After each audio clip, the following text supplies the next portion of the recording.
કચ્છના વાંઢિયા ખાતે વીજ લાઇનનું કામ ચાલુ થતા બીજા દિવસે પણ ખેડૂતોની ધરપકડ કરાઈ। કચ્છના વાંઢિયા ખાતે પ્રાઇવેટ કંપનીની હાઈ ટેન્શન 765 કેવી વીજ લાઇનનું કામ ફરીથી દાદાગીરી કરી ખેડૂતોને ડરાવી ધમકાવી કંપની દ્વારા વીજ ટાવરનું કામ કરવામાં આવ્યો। ગઈકાલે પણ આવી જ રીતે 36થી વધુ ખેડૂતોની અટકાયત કરી હતી, જેમાં મહિલા ખેડૂતો પણ સામેલ હતા। છેલ્લા 3 માસથી વધુ ખેડૂતોના ધરણા ચાલ્યા હતા। ત્યારબાદ વાંઢિયાથી નજીક જંગી મેકરણ દાદાના અખાડેથી કિસાન અધિકાર યાત્રા ચાલુ કરાઈ હતી, પરંતુ આજે ફરી એકવાર વીજ લાઇનનું કામ ખેડૂતોની સહમતિ વગર ચાલુ કરવામાં આવ્યો છે, તેનું ખેડૂતો વિરોધ દર્શાવી રહ્યા છે। વાંઢિયા વીજ લાઇન સ્થળે મોટી સંખ્યામાં ખેડૂતો ભેગા મળીને ધરણા કરી રહ્યા હતા, ત્યારે પોલીસ દ્વારા ધરણા કરનારા ખેડૂતોની અટકાયત કરવામાં આવી છે।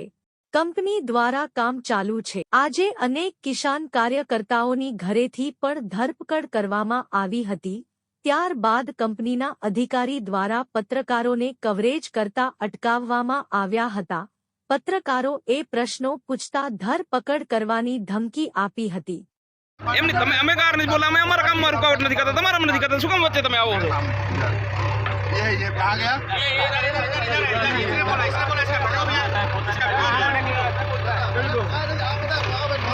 अरे मोदी साहब हमने राहुल हमें नहीं खराब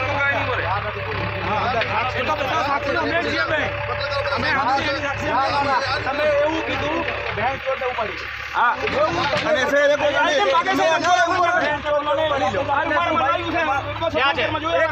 નથી બોલે પત્રકાર ખોટી વાત ન કરતા। આજ અમે છેલ્લા 8 મહિનાથી તમને એટલો પાવર એટલે તમે શું કરે? આ જાઓ, તમને ગાળ બોલવાનો અધિકાર કોણે આપ્યો? તમને અધિકાર કોણે આપ્યો? અમે લાઈવ પત્રકાર અમે ગાળ નતા બોલ્યા, नहीं गाली बोला અમે ખેડૂતોને ઉપડાવી દીધા। હવે તમારે બોલા તમારી મનસા આ તમારી મનસા છે, બીજા કાંઈ નથી। ખેડૂતોને ઉપડાવી દીધા, હવે પત્રકારોને તમારે ઉપડાવવાના છે।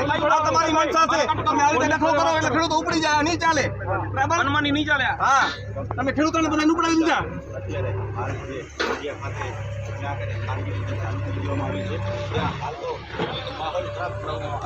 કંપનીના અધિકારીઓ કહી રહ્યા છે કે પત્રકારો, ત્યારે પત્રકાર પાસે એવા વિડીયો પણ છે જેની અંદર એ કહી રહ્યા છે કે એનો શબ્દ પાછળથી છે। હાલ તો પૂરો ગ્રાઉન્ડમાં જે અત્યારે હમણાં થોડા દિવસ પહેલા ત્યાં રામધૂન જે ગવાઈ રહી હતી, હાલ તો મેદાન ખાલી કરી દેવામાં આવ્યો છે અને પોતાની મનમાની ચાલુ કરી દેવામાં આવી છે। તમને ખાલી સાઈડમાં पत्रकार दबावनी कोशिश ना करो, તમે पत्रकार दबावनी कोशिश ना करो, ખેડૂતોને पत्रकार दबावनी कोशिश કરી ગાળો ખાવાની સાહેબ આપણે માધ્યમના ગાળો ન કરો, ગાળો કેમ પસંદ ન કરો, ગાળો દો તમે પત્રકારો તમે ગાળી દો અને ગાળો કીધું બધા આખા પત્રકાર રેકોર્ડ કરે જોઈનો પત્રકારો રેકોર્ડ છે આ પત્રકારો ખોટા છે, આ લોકો ખોટા છે, આ પત્રકારો બોલે અમારા મે ગાળો બોલે તમારે ગાળો બોલે ક્યારનો ને ये गाली दिया इन लोगों ने ખેડૂત કઈ વાત નહીં કરે, હું ખેડૂત જ છું। હાલો તો હાલો મૂકી દે પત્રકાર, શું મૂકી દઉં તો પછી કા તું કઈ છે મૂકી દઈશું? તું તો નહીં કરે, તું તો નહીં કરો, અમે કરો, અમે તમે अरे इनसे क्यों मुंह लगा કરને આપવાનું ભાઈ, તમે કરીએ નહીં વાત કેવી કરે પત્રકાર મૂકી દે, આવી રીતે વાત ન કરાય। વાત ના આગેવાન જોડે પત્રકાર મૂકી દો તો કેટલું કહી દો कलेक्टर के साथ आपने बैठक हुई तब क्यों पुलिस ले आए? सुनिए हम लोग पूरे कायदे कानून के अनुसार काम कर रहे हैं। जो कंपनसेशन सरकार ने जीआर बनाया उसके अनुसार हम लोग कंपनसेशन दे रहे हैं। सारी लाइन में हमने देते हुए आए, यहीं पे नहीं लाइन बन रही है, खावड़ा से लेके यहाँ तक बनी है, यहाँ से आगे भी बनी है। जीआर क्या है? जीआर में क्या क्या लिखा है? जीआर में क्या लिखा है? जीआर में लिखा हुआ है कि कंपनसेशन जंतरी रेट के हिसाब से देना है और उसके हिसाब से डीएलबीसी होना है। जंतरी रेट में तो 200% दिया है, 2.2 गुना हुआ। હાજી છંત્રા, ન્યૂઝ 11 ગુજરાત, ભચાઉ, કચ્છ। મને સોશિયલ મીડિયા દ્વારા જાણવામાં આવે છે કે આ લોકો અતિશય ખેડૂતોને અહીંયા વાંઢિયા ગામની અંદર અવારનવાર આવીને ખેડૂતોને લઈ જાય છે, ખેડૂતો ઉપર ગુજરાન કરે છે અને સરકાર લાસ્ટમાં એમ કહે છે કે આ જે અદાણી છે એ સરકાર હિત માટે કામ કરે।